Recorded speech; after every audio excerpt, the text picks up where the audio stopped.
Evening all, gave up on Gleba, going to Vulcanus, simple as that.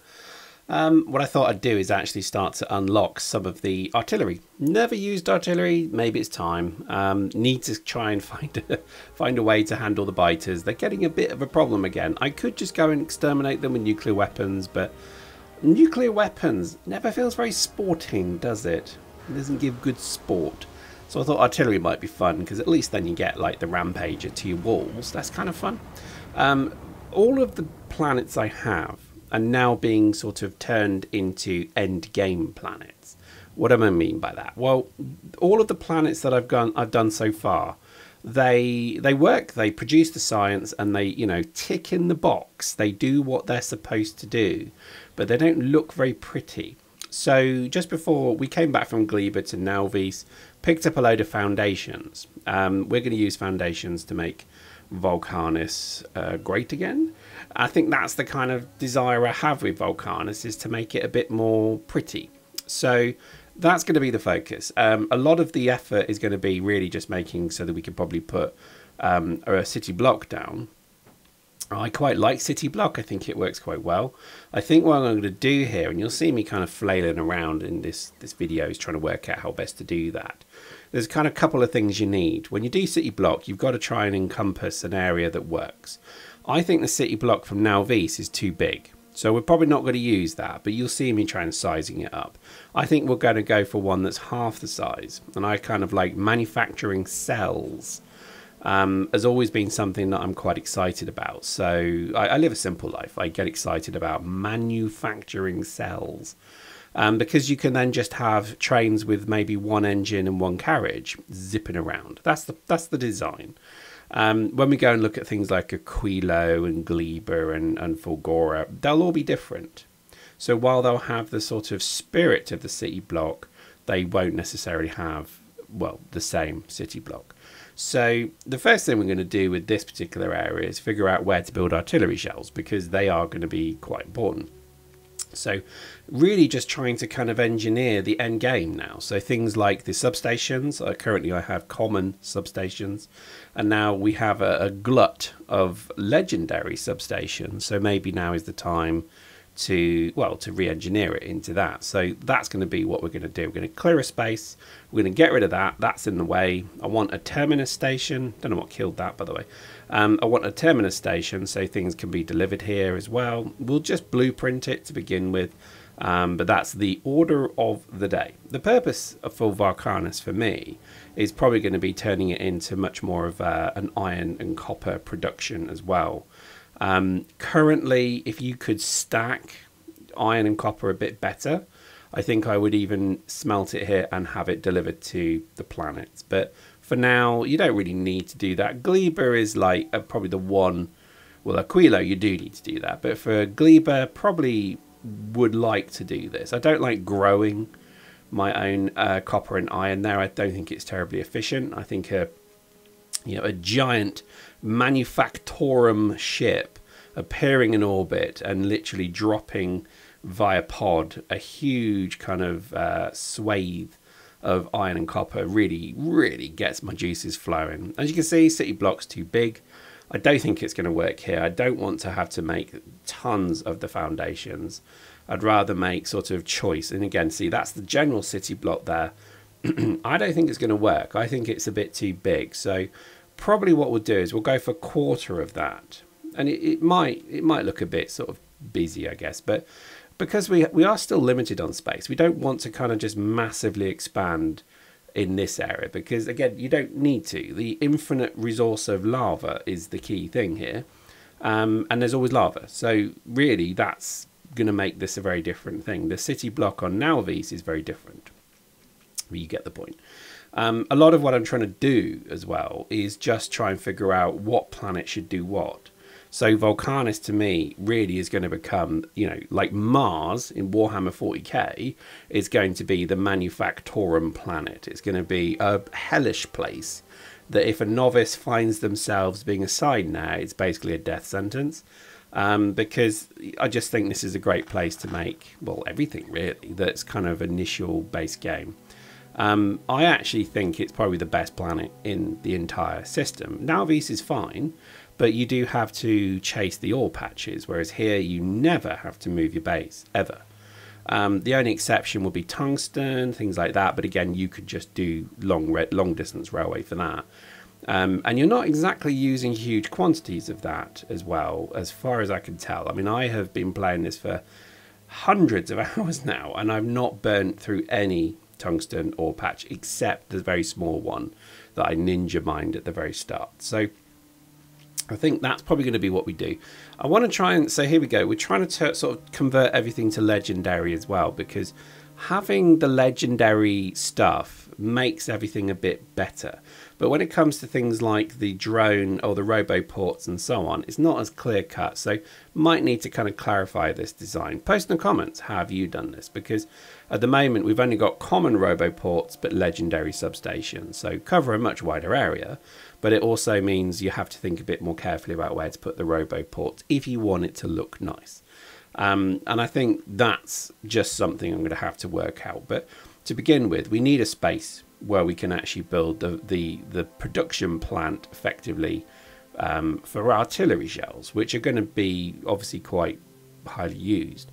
That makes me think, as I sort of sit here and yammer on, that actually we need to make a spaceship. We need a bang bus, quite literally, to be something that goes to Nauvis.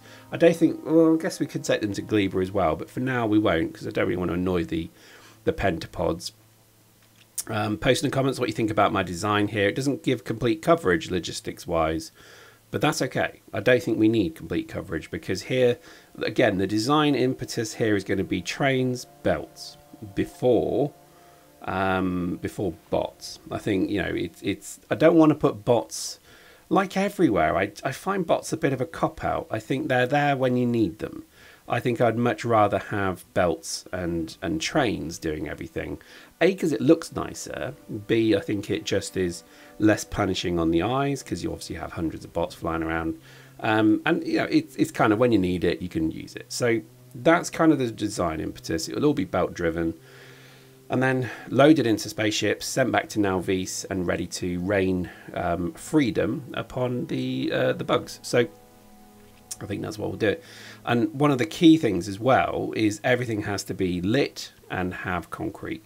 That is just a given. I cannot understand never building anything on, now, you know, the floor. It just feels wrong. I actually think there should be some penalty that if you build on a foundation, the factory is more productive. But hey, that's just me.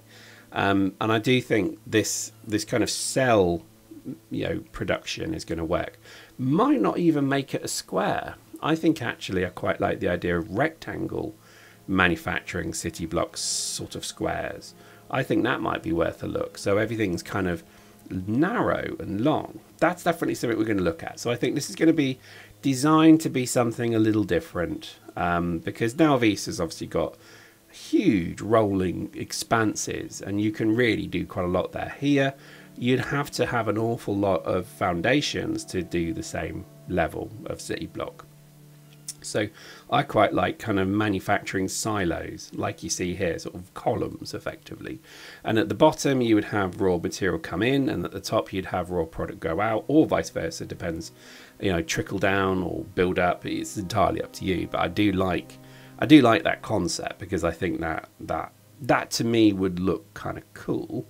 It's more efficient on the space. You see we've got all of these lava flows to the sort of bottom left of our base here. Again, I don't really want to have to fill all that in, but we do have a lot of land, let's say up to the north, so maybe we look to try and we'll kill the demolisher there and we'll kind of take their land, and we'll start to kind of remove all of the cliffs, and it just becomes quite you know, a nice concept. And we could have then even the manufacturing cells off a main line, so they're not all on the main line. They're actually, there's a main line, 2 lines that then leave into a sub sort of ring around each of the manufactoriums that then the trains can basically buffer into. So this is good. I'm liking this. I think this will be what we focus on in this next few videos, and I do think you've got to do this, because if you don't, what you end up doing is building something that you're not particularly that mad about. And I think definitely, you know, measure twice, cut once. So here, for example, we're moving our you know, kind of giant solar panels, because solar power on Vulcanus is definitely worth doing because it is very, very productive. With the right, if you've got like legendary and epic level stuff as well, it's actually even better as well because it's obviously producing even more. So for me, you can kind of build legendary and epic things of everything in the game, and there's particular planets where it works and particular planets where you don't need them. So Fulgora, for example, needs accumulators because obviously that's the power. You know, you're getting lightning strikes which are incredibly efficient. Well, you don't generate them, you don't do anything, you're just capturing and harnessing it. Whereas on Vulcanus, having really good solar panels to me seems to be worthwhile because it does feel as if there's actually quite a lot of power to be caught there. And look at that beautiful bot production. That is, ooh, gets giving me little tingles. That looks rather nice. But there we go. Today we're going to go and, well, first off, let's enjoy my stupidity. I thought that you had to do this little tactic here to kill worms. Then I remember to have a railgun. Yeah. Like, how is that taking me this long to work out that railguns are awesome? So yeah, there we go. Fun fact. That literally made me smile. I was literally jumping for joy because, like, I didn't realise that railguns were that good. I haven't really used them. There's not been much use to do it other than in space. And at the moment, there's not really any wibbly-wobbly creatures in space. So enjoy the little montage of me murdering these poor little defenseless demolisher worms. Well, they're not defenseless. Look at that. They kick ass, don't they? Basically claiming more territory. Big plans are afoot. Does that make sense? Afoot? Where does that come from? Afoot. Is that? I'm going to look that up. I think it's to do with like in motion, but there we go. Big plans. Going to be really expanding Vulcanus now. I'm told I'm saying it wrong all the time as well. It's Vulcanus, not Vulcanus. There we go. Thank you. Yeah, so the big plans are going to be that we're going to start. Well, look at that. Look at the territorial expansion. Not since the British Empire has there been such a land grab of this like. And as ashamed as we should be about the British Empire, well, depends who you ask, I guess. That's probably not a good thing. But anyway, there we go. So we're now starting to expand. The reason I want to expand is kind of end game stuff to do with Vulcanus all feels a little bit like you need space. Now, to be honest, space on Vulcanus has been a flipping nightmare because of things like cliff explosives and, well, I guess the foundations. Do you know what I mean by foundations? Do I have to explain it better than that? You know, the end game ones that allow you to build everywhere, those things. Without them, Vulcanus is pretty difficult to build, well, around, particularly cliff explosives if you don't have that. Now, here we go. So this is the wonderful, brilliant, patented idea of CO Pyrex, which is I kind of like manufacturing cells because I've always thought that's kind of cool. So much of what this video is about is re-engineering, technical term, into manufacturing cells. So the idea is everything roughly falls within a cell, and that cell then transports to, you know, other things to basically build within that cell. So I'm not quite sure the design yet. The idea is it's a flat oblong, if that's the word, and the supply is at the right and the pickup is at the left. It's probably not going to work, but let's enjoy the process. That's part of the fun of being an engineer. You never know if it's going to work or no. So the idea is that it then comes off the main rail. So you have a main rail bus, which is, again, a joy to have, finally. I mean, I like railways, and I think there's nothing better in life than a railway, which probably puts me in a very clear picture in your mind as wearing a bobble hat at the end of a runway, end of a train station thing. I can proudly explain, I don't do that, but it does make me happy in this game to have a rail network that you can then use. So that's the plan. And I think the idea here is, again, I'm going to point out, none of this is efficient. The best use of Vulcanus is as I've built here, this centralized bot-driven base. You don't need to do any of this. I'm doing it because I want to. As Daphne and Celeste once said, if you don't know who they are, Google them. Hilarious, basically, this terrible teen band from the sort of noughties. And they played Glastonbury and got bottles of wee thrown at them. And that basically broke their minds and they could no longer perform. Very funny, but very tragic as well. But there we go, Daphne and Celeste. Random. What a random call out that was, shows you where my brain is at the moment. It's all a bit over the place. If you haven't seen my other e-video, or rather my e-video, the intro to it broke me, because it's basically, and I'm doing an advert for my other video now, and the whole concept of it is there was a program long ago called the Littlest Hobo. You probably have never heard of it, because literally it's like every child's program that I kind of watched as a child. I'll get into like the pub and you sit down, you start having a conversation, and you know, you'll be like, oh my god, do you remember like Dogtanion and the Musker Hounds? And they look at you like you've just stomped a kitten to death. And I can't work it out, because I'm like, did I imagine these things? What about Mysterious Cities of Gold? Remember that one? No, a lot of people don't. Round the World with Willy Fogg in 80 Days, whatever it was, where he was a lion and like that. No, none of this. No, never mind. Must be just me. I have one of those brains that just seems to have latched onto things. Anyway, so in the process of doing the Littlest Hobo intro, because I've named it the Littlest Orca, and I was incredibly pleased with myself with that. I am not kidding. I was walking around with a giant smile thinking, God, I'm a genius. And then I realised very quickly I'm not. I'm a lunatic. And what I think the reason I'm mentioning it is because it sort of broke me a bit doing that, because it's a very, very complex video to do, because when you get so obsessed with kind of matching the intro, the way that there's kind of 6 screens and they kind of expand. If you haven't watched it, go watch it and you'll see what I mean. And then if you want to, Google the Littlest Hobo intro, then watch it, and you'll see the incredible similarity. Why am I mentioning it? Well, I think I sort of broke my brain doing it, because it was such a sort of complicated thing. Plus, when you're editing 4K, you know, size graphics and that, or whatever, recordings, it's a bit of a bugger, because it never seems to really work. But anyway, I digress. So this kind of is my release. The reason I'm playing Factorio in this style is, I know it's not efficient, I know it's pointless doing this sort of thing, but it just makes me feel happy. It makes it look good. And I always think, you know, bases that have not necessarily, because I didn't want to do a city block, because we've already done city block, that's on Nauvis. So why not do something that's like similar but not? And I thought the manufacturing cells was not a bad idea, because it starts to kind of open up, potentially removing away from city block. City block is a great idea, but it can become, I think you can make too big a block.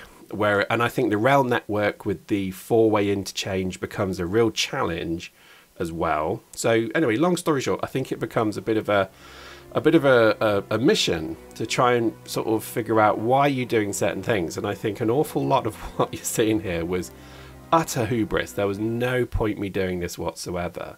But I kind of wanted to, so there we go. So initially the design was kind of good, and then I realized it's not going to work.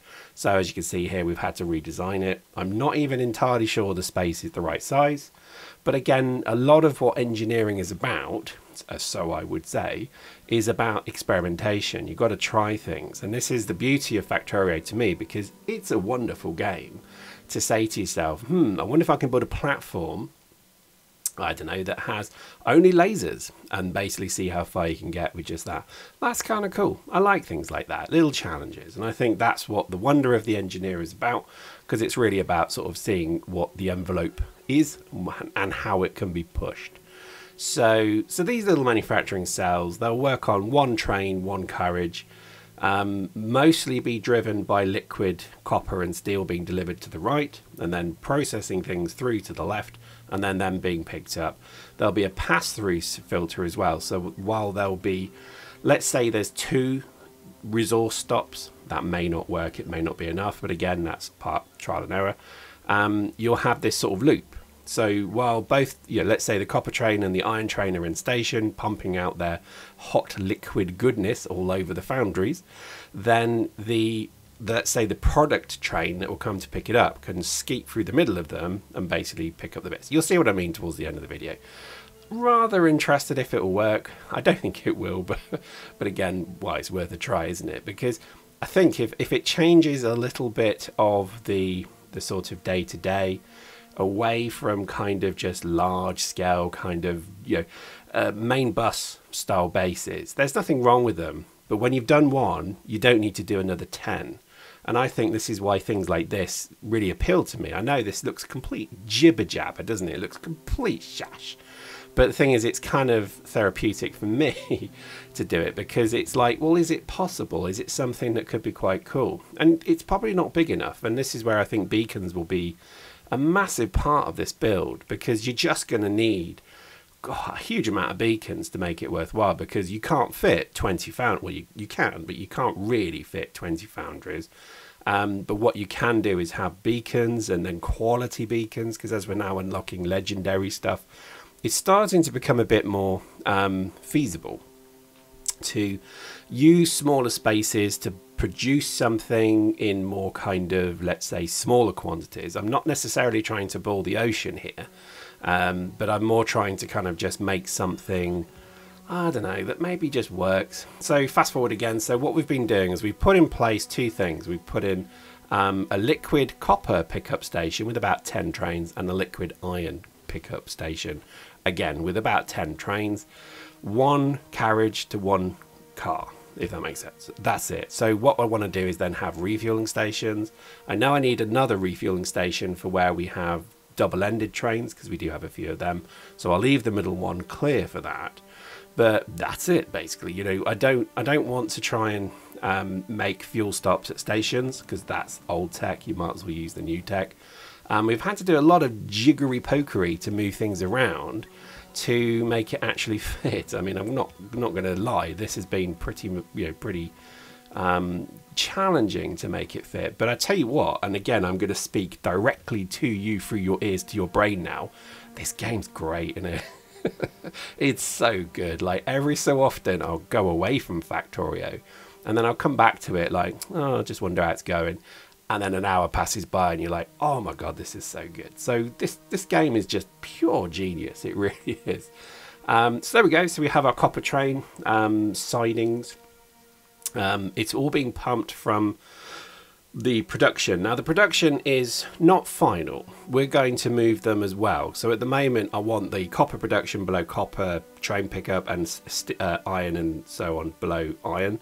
They're not at the moment. The main base will be completely done when the rail network is finished. When it's all kind of been produced and thrown together, I think we'll then look to re-engineer this, because again, you know, I've massively upscaled the copper and iron on this base, but I want to go another level so that there is like 1 million units of copper and iron liquid form ready to roll, because I kind of visualize, and again, this is where the engineer's vision comes in. I visualize, you know, 100 cells with, you know, 150 trains, rushing around, single carriage, very quick, ideally, you know, designed to be sort of, you know, single station to single place. So, you know, I'm kind of liking it. I think this is exactly what I wanted it to be.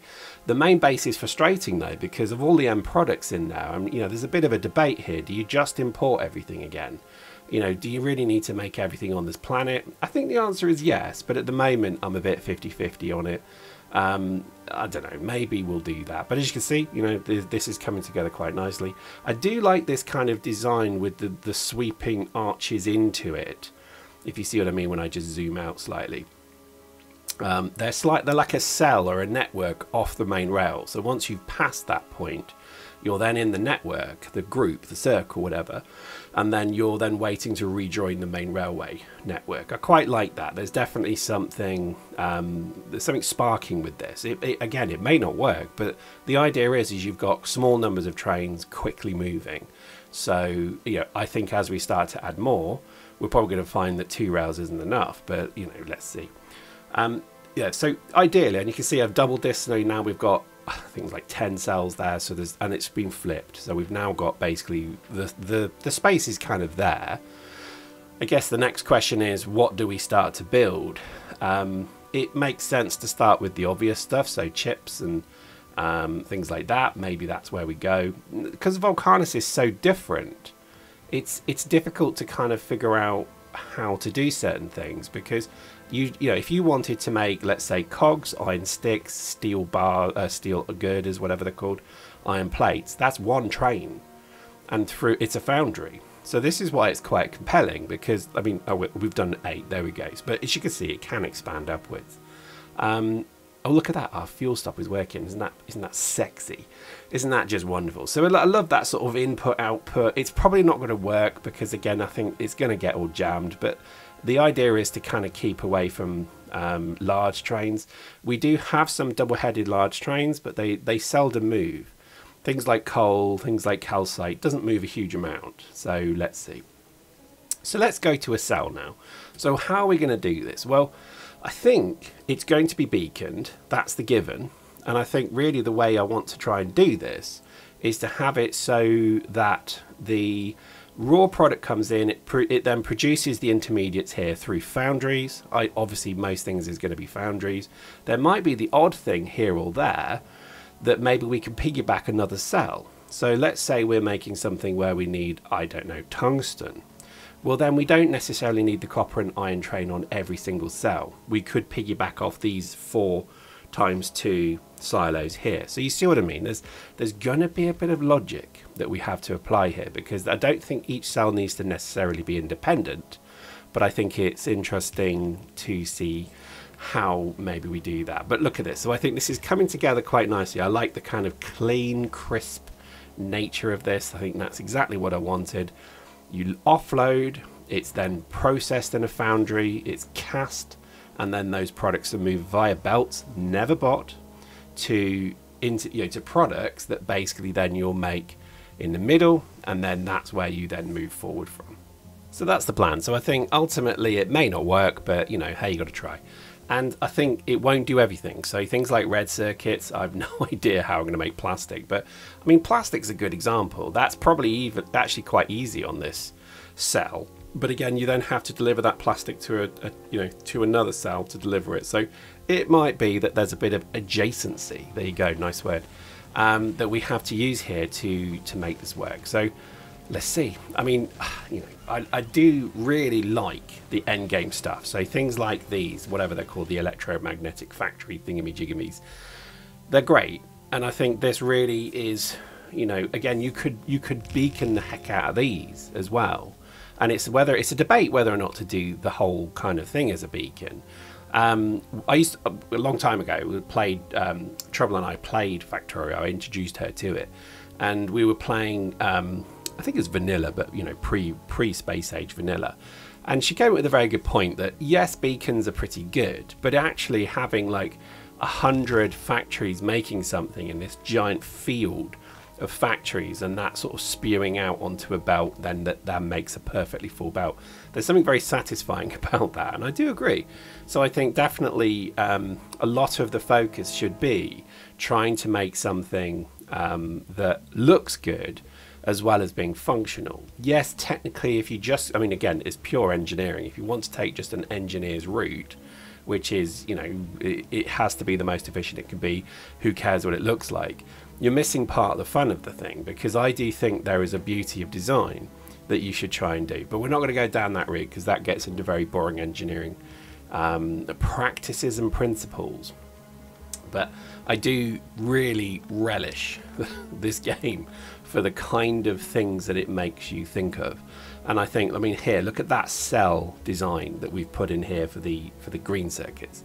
It's just beautiful. There's something very beautiful about the simplicity of it. And I'm not pooping on bots in any way. I do think the bots in this game have a place. But I think there's something incredibly wonderful when you get a belt network working beautifully, particularly when it's being fed by train and then taken away by train. There's something very interesting. So here we go. So this is kind of it, really. This is what we're going to start to do, is to fill in these cells with various production things. We're doing green circuits just to begin with. I think green circuits, again, there's probably going to be numerous cells that do this. But again, that's the beauty of the game, really, because we can add more and more cells. In theory, we can have thousands of cells that actually, doesn't matter if you just have one factory, like just that one factory is fine, feeding one train. That's kind of interesting, right? It's almost like a little kind of server rack that just serves one product, one thing, and then when you're done, it goes and it just delivers it and comes back. And imagine if we had 5, 10, 15 cells doing just this. Interesting, right? It all then becomes a thing of how do you then unload these chips, because you've got to then you've got to think about how to get those chips into, say, red circuits. Blue, not so worried about, because with blue, we'd probably make the circuits on site. Maybe we'll do that with red as well, now I think about it. Maybe we will, because it's all the same products. The difference, in fact, the only difference is going to be plastic. So, you know, I can't remember off the top of my head how we make plastic on Vulcanus, but I mean, that's going to be interesting. I think that's kind of what I'm excited about. So I'm kind of interested to see how that looks. So there we go. So this has been a fascinating, hopefully you'll agree, look at how maybe you can design things a bit differently. I definitely do want to try and play the game differently from how I've played it everywhere. In like Nauvis, for example. I mean, when we come to Gleba, I think we're going to take a very different approach there as well.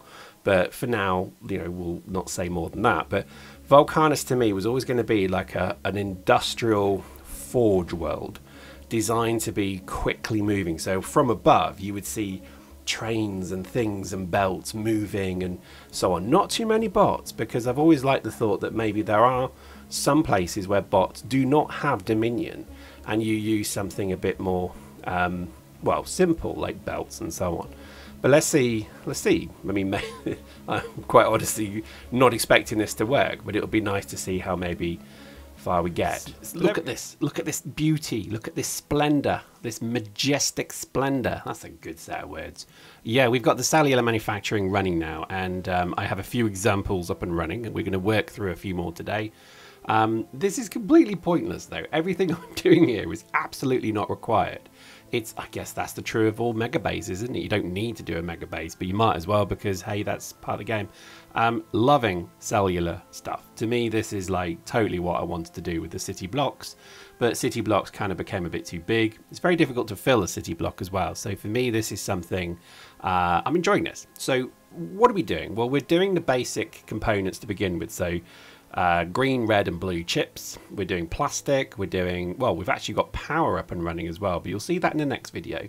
This one is really just focusing on a very straightforward cellular manufacturing setup. Now, the beauty of Vulcanus is the fact that you've got pretty much liquid metal and copper just delivered to you.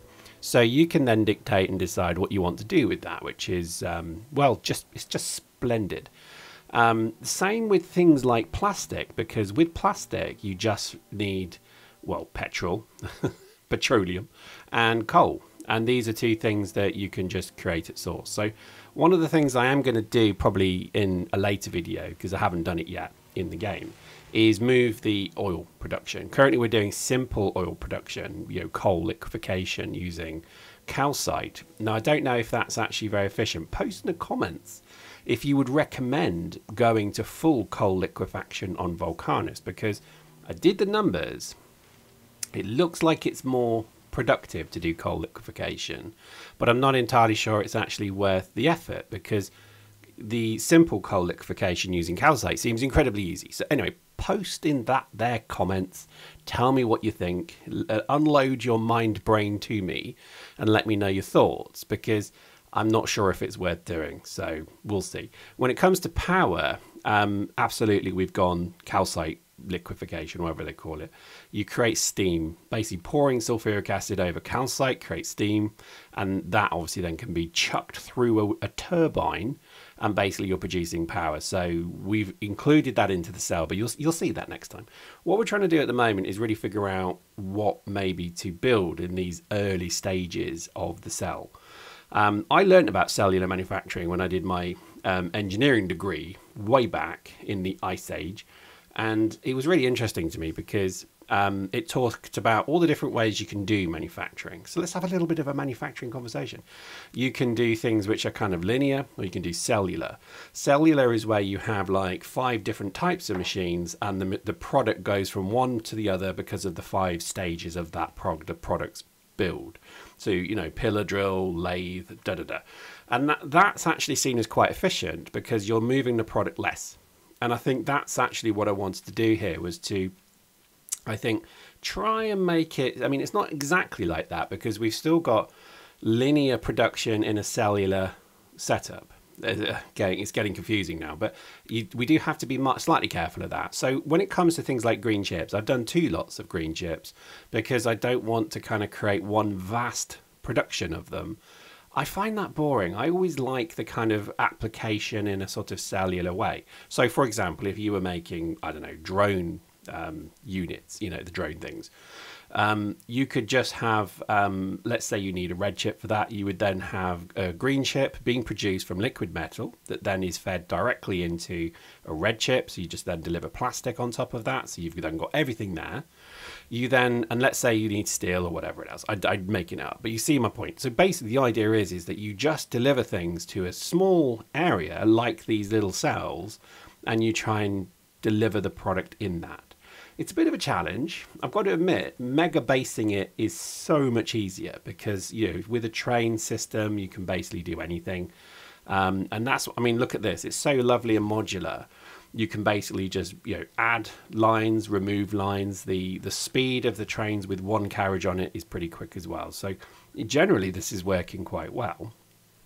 I guess it's now a case of, do we push this to intermediate products? Yes, but then where are we going to have a bottleneck? And to me, it will be things that have more complex components, because you're going to have to then either make them in the cell, green chips, blue chips, red chips, you know, who knows, anything really, and then, or you ship them in. And if you ship them in, you see what I've done exactly that here. You then start to reduce the size of the cell. Now, the thing is, we're not looking to boil the ocean here. We are looking for quick, flexible, simple solutions. And I think the way that probably that will work is that we're going to end up creating small batches of things. So, for example, like blue chips on Vulcanus, I think the only thing we're going to end up using them for is rocketry. But even better, we don't use that many rockets on Vulcanus. So it could be that we actually don't need an awful lot of blue chips. So this is why I think it kind of works. I think it works. Nauvis will remain the mega giga base. And I think that's probably right, where you do have whole scale industry, you know, cells sort of, you know, 150 by 150, even more in fact. But you see my point. Whereas on Vulcanus, I do want to get away from this, which is this kind of, you know, hopscotch of weird things. And I want to try and put it all into at least a structure, which for me is going to be a rail network.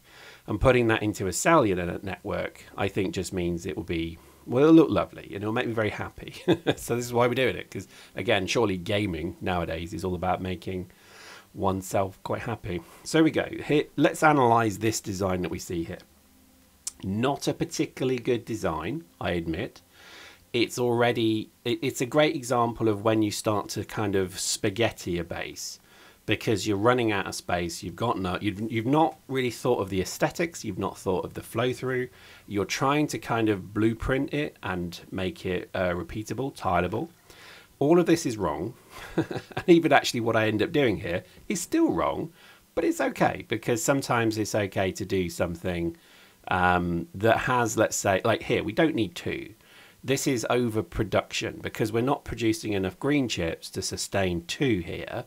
So there's a bit of a discussion you would do at this point. Do you go then for maybe removing speed modules? That is probably not a bad idea here, because you don't need to worry too much about, you know, 8 factories producing something super fast to fill the belt, when you can actually maybe put 16 factories into it with productivity modules and, you know, see how it goes.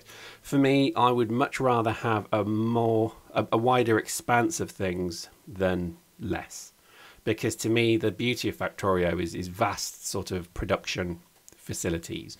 Beacons are very useful, but I never think they look very good. I mean, they have a place, and here they work quite well, but I think for me this is going to be something we'll try to limit, but we will use it. So for example, that again, we could have just had, you know, 30 electromagnetic plants across the 2 cells producing chips.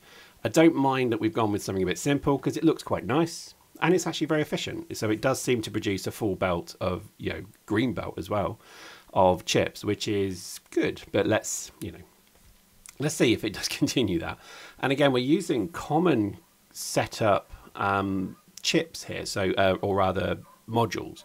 So it might be that we actually have to upgrade those as well, because again, there's always something you can do. If you find that you're not making them quick enough, you can always just throw modules in, but then you can increase the quality level of those modules as well. There we go. So quite a lot going on. I think this is a really good, example of the sort of scale of what I want to try and achieve here, because again, every single cell has its own train delivery. Ideally, I think it's going to end up this way. Every cell will have its own trains, so there won't ever be a case where they're sharing trains. Yes, they're common train stops, but at the moment they're actually one-to-one. So if there's 20 stops, there's 20 trains, if that makes sense.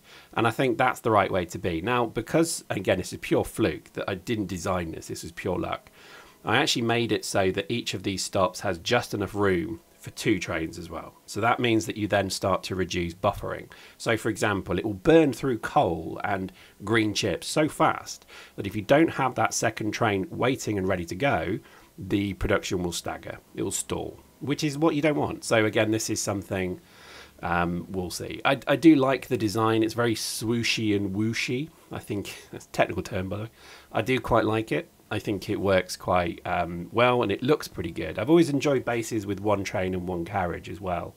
For years, I played this game with 1 carriage and 4 cargo carriers for years. And I never did double-headed trains, ever. I always did loops, because I prefer loops.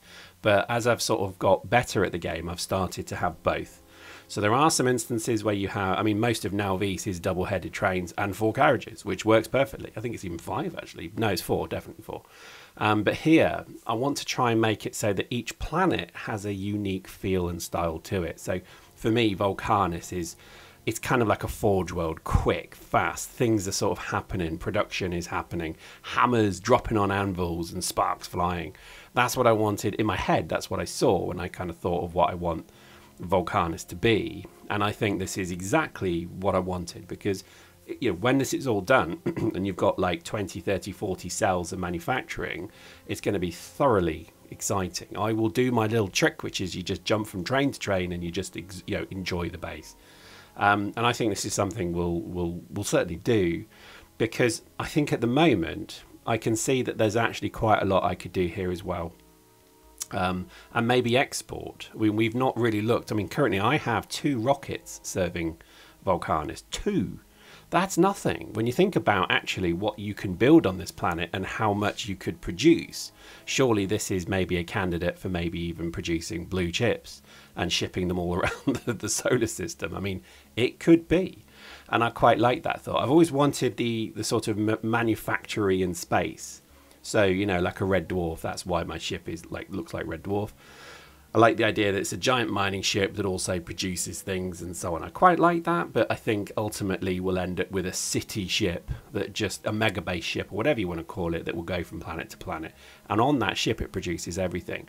I'm not there yet, though, because there's definitely something to enjoy on each of the planets. And I think there is a unique sort of feel to them. They've done a wonderful job of this. Halfway through playing this footage, Gleba completely goes wrong, and you'll see why at the end of this one. It kind of goes a bit wrong, and it's really interesting, because then you think to yourself, well, this design of Gleba to me is going to be fast paced. So you grow things, you process them, and then you get them through the production line as quick as possible, and then you burn them. And I never thought of that. I thought, put it on a production line, so the Yamato mash, let it run through the line, and then it sits, and then it's used. And if it goes spoiled, then it gets dumped into the furnace. Well, I've changed this now, because I actually want it to be that we are constantly, infinitely producing on Gleba. So why not just literally burn everything that isn't used? It's brilliant. And that's kind of what I always wanted to do. And I thought it was just a bit wasteful to do that. But then I'm thinking to myself, the whole base is being completely crippled by spoilage. Why don't we just basically burn everything, so that the only thing, so imagine it's like a highway, and any car that suddenly gets stopped, you're stopping the highway. Why not just make it so that at the end of the highway there's a cliff and every car just flies off the end of the cliff? Perfect. Perfect. That's exactly the sort of design that Gleba will have. It would be a wonderful display of absolute conspicuous consumption. It will be over the top. Oh, I no longer need this, I now burn you. It's like, wearing a pair of socks once and then throwing them away. The decadence of it. I quite like that. So we'll probably do that. But anyway, that's a bit further off. I think at the moment, Vulcanus is definitely coming together. It's starting to have a nice feel to it as well. Whenever I log into the game, I used to look at the other planets and feel a bit like, it's okay, but it's a bit of a mess. Now, as I start to log in, I'm starting to look at Vulcanus and go, it's starting to look pretty. It still needs work, because I think a lot of the railway network I've done is a bit dumb.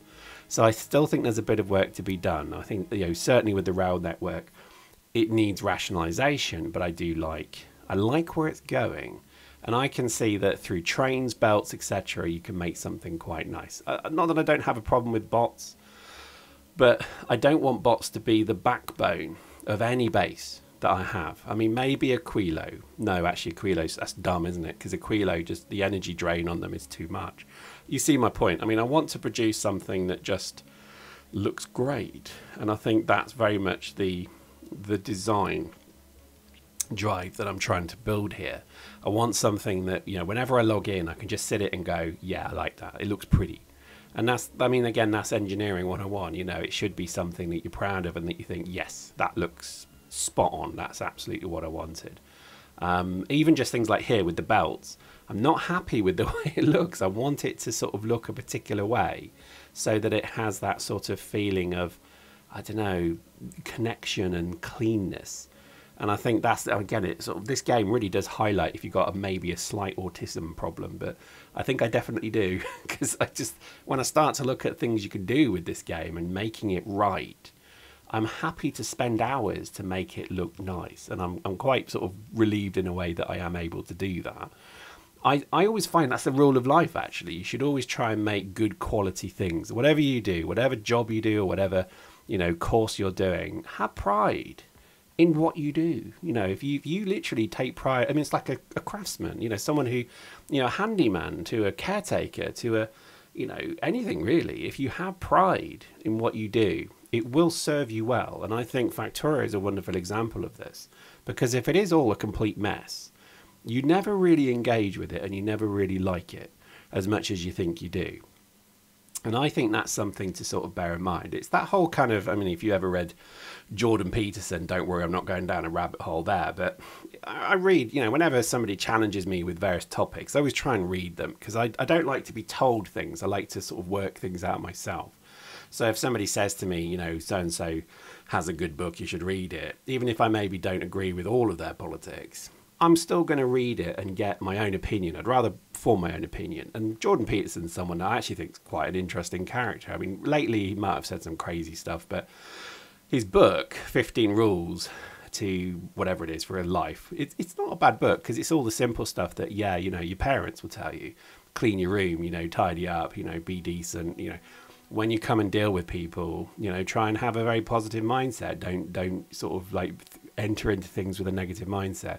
And I think that is, again, in Factorio, again, where am I going with this? But in Factorio, you should try and relate things to, that style of trying to make something that, you're proud of, and that you can kind of say, yeah, I did that and I'm proud of it. And I think there's something very cool about that. So there we go. Let's switch this thing on. It's not efficient in any way. As you can see already, the first set of 8 are taking everything. so already this is a bit of a ballser, but we can do that. We can change. So we can actually take the speed modules out. We can actually put production modules in, slow it down. Actually, that increases production. So, we've got a bit of room to maneuver on this one, but it's kind of there. I think there's a little bit of moving of some of the belts, but to me, it's kind of like, yeah, this is what I wanted. You deliver something, it's then processed, shipped from left to right, processed, transitioned, value is added, and then a product is created, and off it goes then to another train, and it's bunged in basically, another production like this. Now, interesting. If you stay to the end of the video, well done, because you're about to see an interesting F-up. So you see the bottom, that little warning. I am about to notice something that's majorly wrong, and we'll wait until I literally notice it. It's quite funny. while this was happening, I was not aware that Gleba had completely soft locked. So basically everything on Gleba had absolutely stopped, and it was an interesting problem which I'll show you next time. But it was fascinating because what that meant is that we weren't taking bioflux to Nauvis. As you can see, yep, I'm starting to notice it. What's going on in Nauvis? Yeah, that's the problem. So all of our I can't remember what they're called, biochambers, I think they're called. These things, the hives, the things, yeah, uh-oh. And we'll see you that next time, but hopefully you've enjoyed that. And yeah, we'll enjoy that moment next time. So today, it's everything oil. We're going to do oil production, and we're going to do this across 2 cells. That's right, 2. The thought process. I did ask the audience, you, what your opinion of oil production was. Simple versus, is it advanced? No, just the coal liquefaction, you know, the normal one you do. And I think overwhelmingly, at least 3 people, so that's overwhelmingly, said probably stick to simple, which is what you see here. This is simple production, oil production, or coal liquefaction using calcite. And I think I'm glad I did this, because what you'll see at the end, and if you want the too long didn't read, just scroll to the end and you'll see what we produce, because I'm rather proud of this. This could even be my new oil setup, because usually with oil, I've done it within the city block. Here, I think we've been a much more economical. And I think it actually works quite well. We're using basically calcite and coal to produce oil into heavy oil, and then we're cracking the heavy oil into light and then petrol. And that kind of seems to work. So you'll see what we produce here. Now, I have always enjoyed, when it comes to oil and the liquid production in this game, of making long pipelines that look really nice. Like there's something quite satisfying about having a long pipeline of oil or heavy oil or whatever it may be. So we're actually going to bridge these 2 cells by having effectively at the bottom there the channels, effectively just pipes of oil of all the different things: water, light oil, heavy oil, petrol, and so on. So this is something quite simple, but it actually is. Yeah, I think it's quite a nice design, actually. I quite like the sort of oil field here as well. So you've got many, many silos. I never used to do this because it hurt your UPS. I'm told this isn't a problem anymore. Please post in the comments if this is a massive problem, because so far UPS has not been an issue. I don't want to produce like 3 million units of liquid and have it a problem. The reason I say this is because we have currently the same sort of quantity for liquid metal and liquid copper. So yeah, tell me if this is a problem in your mind. I don't think it is, because I think with the new fluid mechanics, it's not taking many calculations to work out anymore. I think the way, and again, correct me if I'm wrong, but liquid I think now works across whatever pipe network you have is balanced. So immediately everywhere on that pipe is the same quantity, hence why it's, I think, a bit more efficient. Issues with this design: number 1, coal. Coal is a bit of a challenge. So you'll see what we do. We have to double the train throughput here, so 2 trains. This is one of the limitations of the cell network, is it is limited to 2 trains per station. You can't do 3. Well, you maybe could, but it's best not to do 3. So as you can see here, you know, I've done a bit of editing here. You can see we're struggling a bit to keep the coal production up. And it wasn't actually at this side of the base that's the problem. It's actually at the source. So eventually you'll see me work it out in just a moment. Basically, it's where you're loading the trains. I wasn't using, well, there we go. So prime example, this is what we had to do to make this work. And look how quickly that fills. I mean, my goodness. So this solves that problem. But isn't it interesting? Like, that is the sort of problems that we're going to have, I think, with this kind of base. So, you know, stack inserters are brilliant because, my goodness, they fill up things quickly. Obviously, they also stack out to the thing as well. So whatever they stack out to the base is obviously really good as well. But yeah, to me, that kind of solved that problem. And we're on to next thing. So the next thing was really to look at how we would then crack to light oil. And as you can see, light oil here is... It's a bit of an old design, and I'm not entirely, so you see me sort of moving it around and looking at it. This is very typical of my process.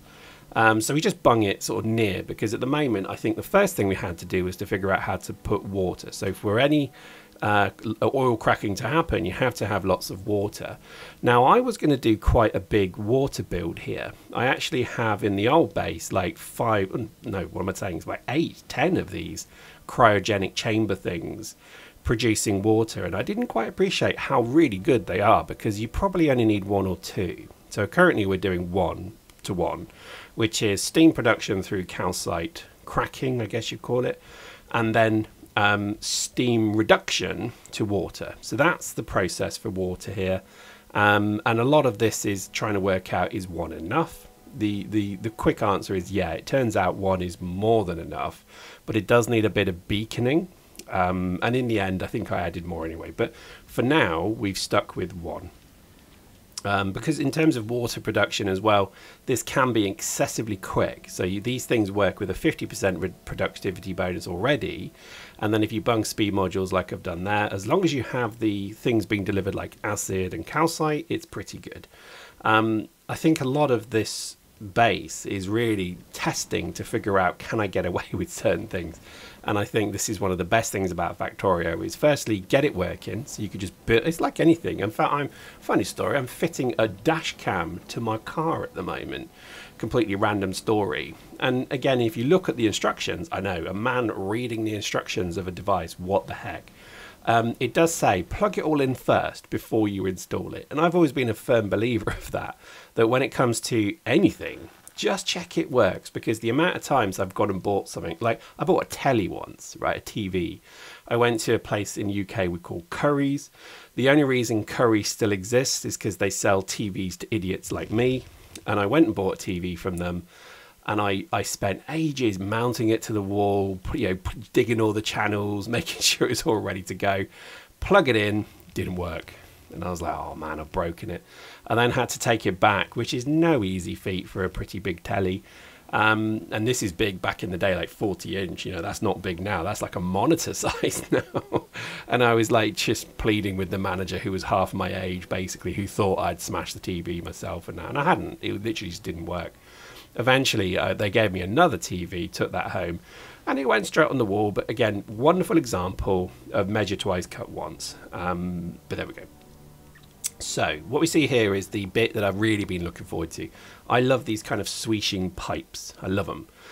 Because to me, that on the map, it just looks great. The oil field, little kind of nice centric little boxes, and then basically you see the pipe work feeding from one stage to the next. It's just immensely satisfying. And again, this is the beauty of bots. You can sort of measure and make sure things fit. For me, this is an absolute, this is fun. Like, I genuinely love doing oil fields. I think they've always been really fun part of the game for me. I remember when I first played Factorio and I first came across like liquids. I was like, oh, there's liquids. Oh, right, okay. And it was an entirely different way of playing. And it really did sort of stretch your imagination to try and think about, efficiency and so on. So this design here, where you've got effectively the 2 pipes in columns and they're sort of digging and, ducking under each other, it's beautiful. Like, that's just beauty to me, that is. I love the way this looks, and I get very excited, which is maybe an example of me not particularly being very interesting as a human being, but I do really enjoy Factorio and the way things look. There's a satisfaction. Do you do that? Do you just sit and look at your base and go, God, this is beautiful? Like when I got the first few cells up and running, I genuinely just sat on a train just riding back and forward, because there's something so wonderful about the speed and efficiency of the train. It just zooms and whips in every time. No, just me? Okay, just me. I do get some real satisfaction out of this. I played Satisfactory as well, but I did not get satisfaction from it in the way that Factorio gives me satisfaction. There we go, little play on words. So in terms of production, we're moving now from heavy oil to light oil. Nice and simple, nothing particularly extraneous here.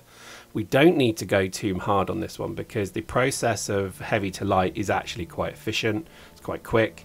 One thing you'll be sort of screaming at the screen right now is there's no lube, which is something I get yelled at me quite often, which is annoying, but you are right, there is no lube. Everything's better with lube. I will continue this poor joke until I am satisfied. And that's because, again, it's going to be done at point. So where we need lube, stop making myself laugh. Where you need lube, and let me tell you boys, where you need lube, oh, as you get older, it becomes a thing. I'm not going to take it down that avenue.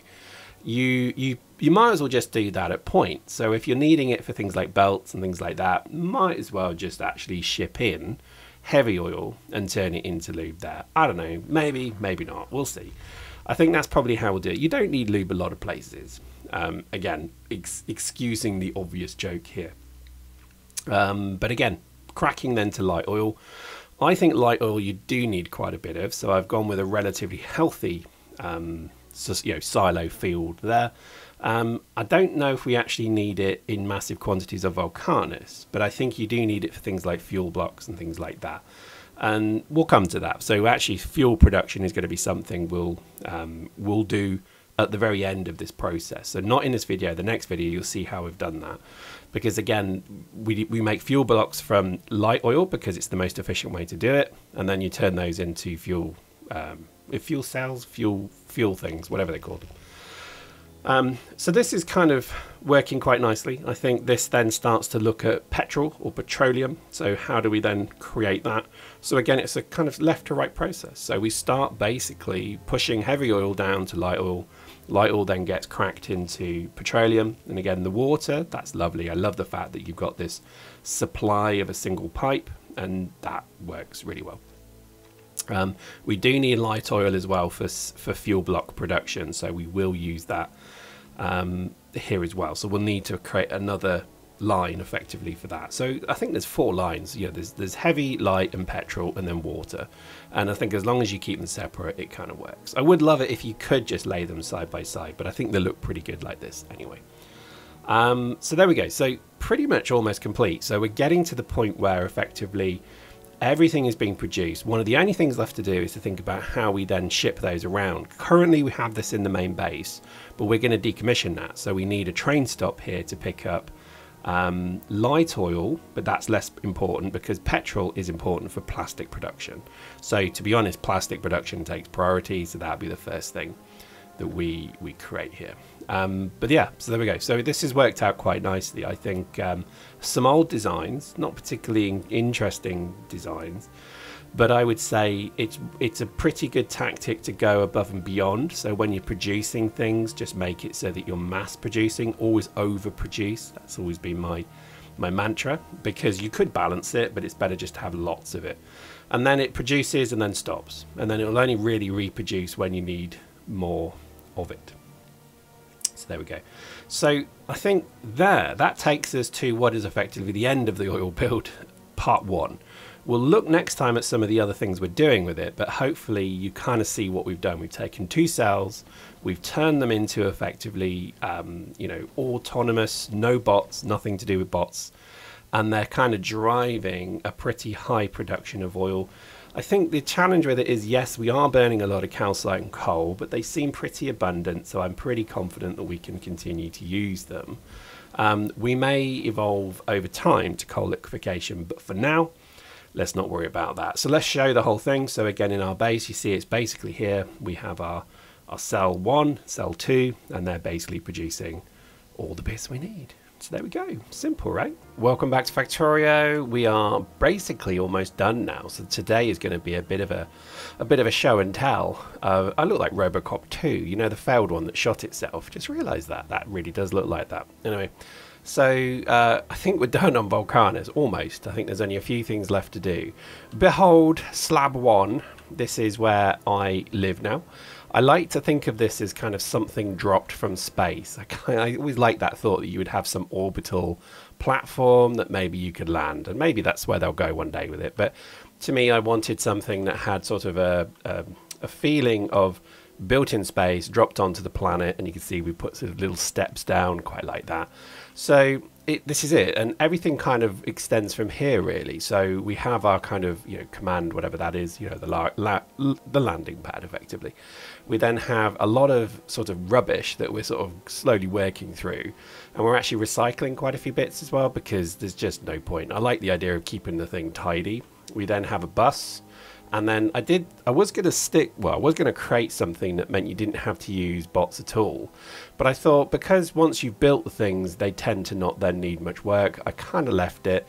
I may do something here. I may automate this, but we'll or rather not automate with bots, but, you know, belt it.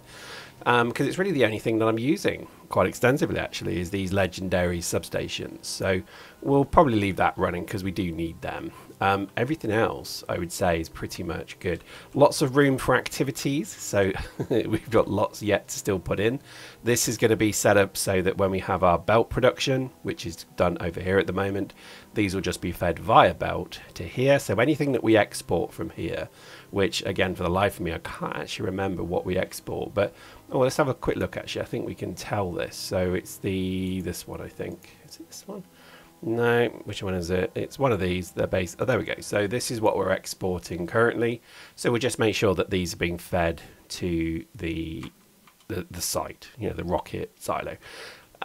As we kind of then zoom out, so we have our SLAB 1. We then have a number of train stations that feed it. So here we have just some sort of very quick things. This is more to kind of get rid of surplus as well. And then what we have over here is our copper train. So this is where we have all of our copper and water. I did set up a rather large water section, but in the end I didn't really need it. So this has turned out to not be terribly needed. We then have our liquid iron or molten iron trains. And again, probably need a few more of them.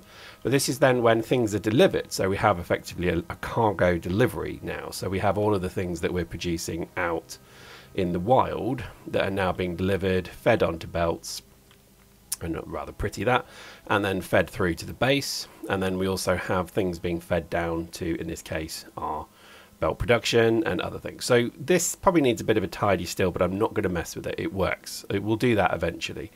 If I just then run upwards, we have our oil. So you probably have seen this. The oil works brilliantly. I'm really glad I stuck with simple liquefaction because goodness me, we produce an awful lot of it.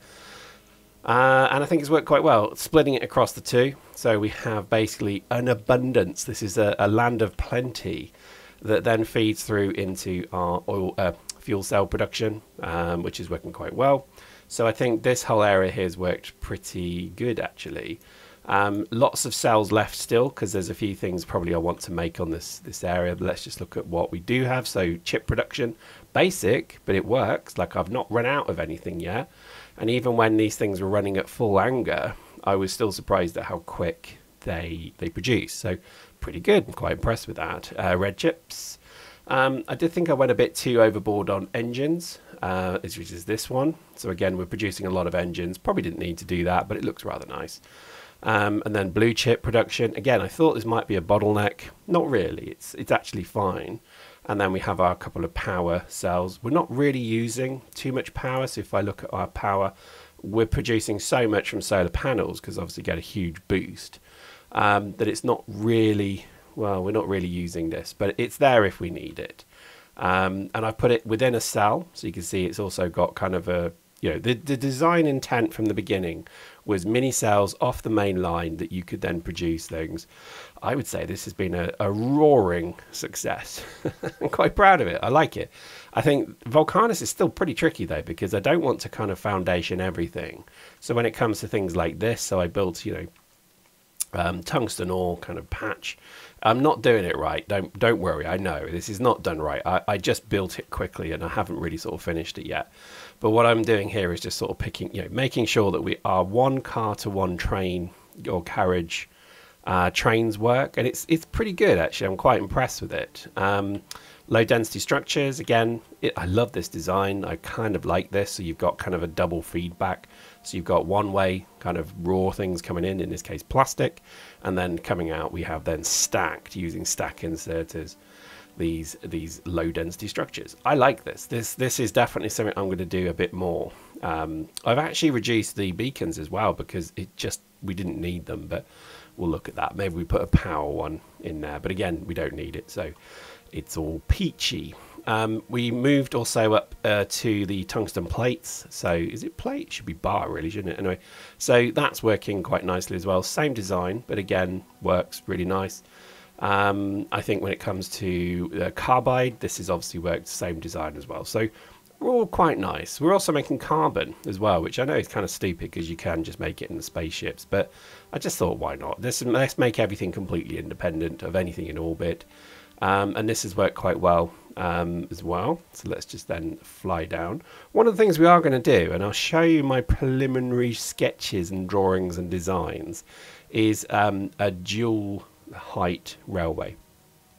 I saw something on Reddit that I thought was brilliant, and it was basically somebody had built a railway. So as we see here, you know, you have a junction, for example, like that, and what they'd done is they'd built then another level above it, so you could actually have 4 lanes, 2 high, 2 low, kind of like that. I think we're going to look at replicating that. So we go to metallurgical science packs, orange science as I refer to it, and it's working beautifully.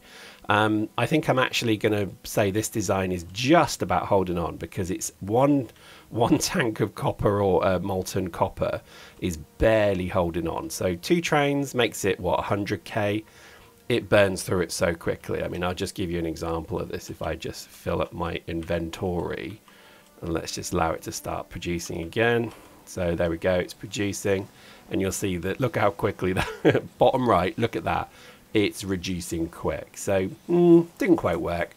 There are so many workarounds for this. Like, there's a lava pool right there, so honestly I could make copper locally if I needed to, and maybe we'll do that. But I think at the moment I'm sticking with it. I'm kind of liking the fact that you can do something a bit different. But yeah, it's it's definitely going to run out. At one point we ran out of power, so I put another power circuit in, but then I went and basically placed all of these solar panels. So we've got all of these solar panels, all of these, and all of these. So I mean, power's not going to be a problem for a while. It's really just when it's running at night, it started to struggle. So this is why we've put that in. Probably going to put batteries here. Again, no need at the moment because I've made thousands of them.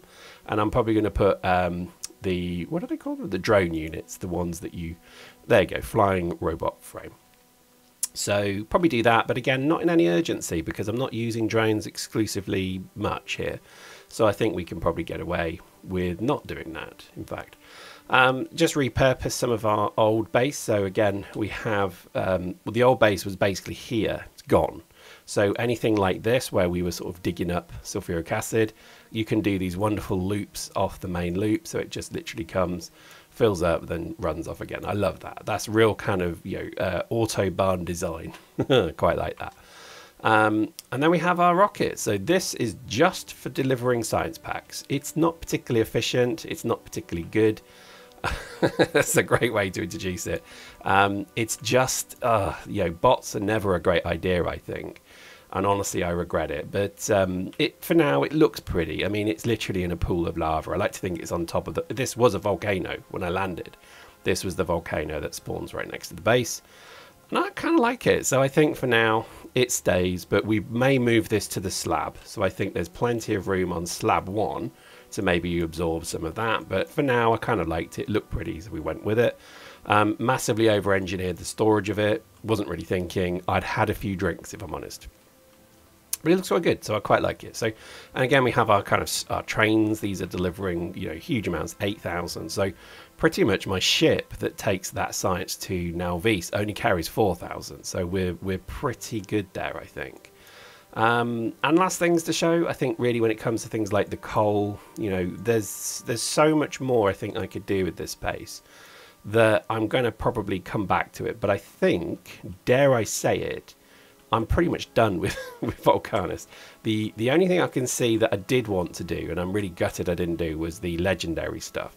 I kind of started it back up again, but I think I'm going to have to come back and do legendary mining drills because they're just desperately needed. The best I can produce is these rather rubbish, you know, sort of level 2 uncommon. And I think we definitely need to look at that. Foundries did a bit better. So I actually got quite a few legendary foundries, quite a few rares as well. So I'm okay with the foundry bit because, again, other than the ship, which I don't think... Yes, we've got a couple of legendary foundries, but mostly epic. They'll do. I mean, that'll do for now. But I think this represents, I think, like a week or two's worth of effort producing quite a nice base, and I'm quite proud of it. I think it has a nice feel to it. It still keeps everything that's Vulcanus kind of going, so there is lava. I've not just paved over the whole thing. It's got, you know, literally an evil layer in the middle of a lava pool that we're launching into space from. and I think it's pretty much good to go. With the only exception, I think I will come back and do this elevated rail. At the moment, everything's quite serene because everything's kind of maxed out. So there's not a huge amount of traffic, but at its height, there was a lot of delays at these four exchange, whatever you call them, 4 junctions. So much so, actually, we built a bypass, literally created a bypass. Particularly from here, it was getting a bit of a problem.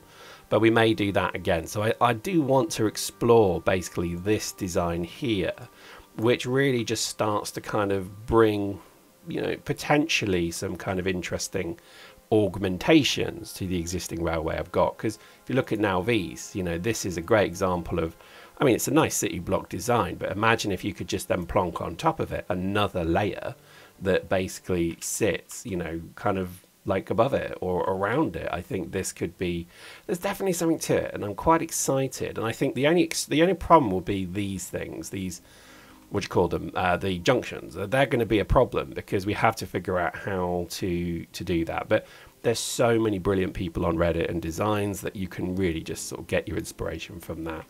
So I think that's pretty much us, and I think, you know, I'm proud of what I produced. I think this is a wonderful, wonderful example of the kind of things you can do with this game. And as I empty my cargo, I think we're going to fly back to our Strangely Beige, because, I mean, I can't stress anymore how much fun this has been. Like, this really rekindled my love for this game, because for the first bits of it, you're like, oh god, I've got to get through, I've got to try and get science going. But once you've got over that, and once you've kind of beaten the game almost, and not that I have, because I haven't even got to the Shattered Planet yet, you kind of get to a point where you're thinking, well, what do I do now?